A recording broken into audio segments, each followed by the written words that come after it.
It was ultimately all a test. The rejection was a test. As you moved forward through life, were you going to be able to handle when people don't want to be around you or want to be associated with you? Are you going to be able to stomach? Are you going to be able to stand it? All right. That rejection was a test. The lies and the smear campaigns were a test. How are you going to wade these waters when you hear people talking about you, when you hear people spreading lies about you, when you hear people trying to, defame you, trying to taint your characteristics, trying to make you look like a bad person out here? How are you going to fare? How are you going to deal with this? Even that, all right, was ultimately a test.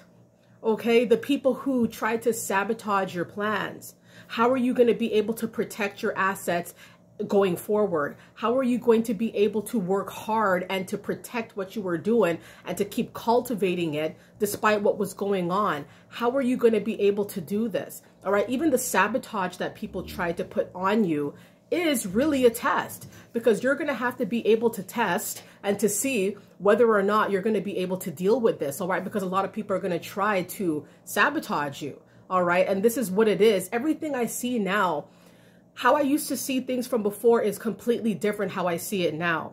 When I used to get rejected, I would see it as, very hurtful, very painful, very sad experience, right? But now I see it as a lesson. There's something to be learned here, and it's very enriching to me. It's not as saddening as it used to be, right? Even when I hear lies being told about me or rumors being spread, smear campaigns, I'm telling you, I know that it's a test, because it's so easy to succumb to all these low vibrational actions that we have to deal with on a daily basis, a yearly basis, a weekly basis from various people around us. So before, when I used to feel like ashamed or feel like very bad about hearing lies, seeing people trying to sabotage, seeing people trying to screw me over, right? There was a lesson to be learned here, right? And then I realized and I understood really that all of this was a test, right? Because if I believe that my future is bright, right, then that means that, with bright futures comes a lot of drama as well, comes a lot of mayhem, comes a lot of liars, comes a lot of sabotagers,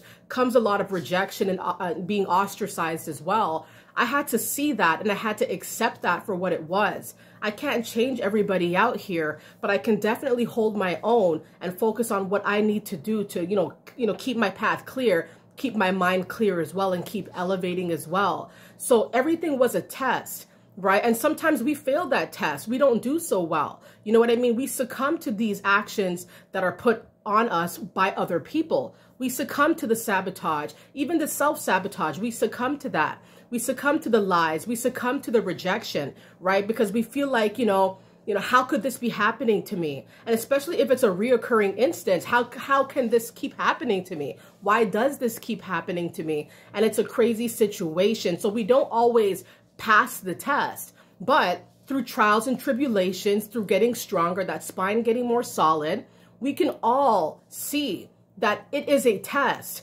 And you're going to pass the test eventually. And once you do, your life in that particular facet or those particular facets will definitely be more clear sailing here, more clear, more, less cumbersome, a lot easier to wade. All right. So understand that it was all a test. You're still standing strong.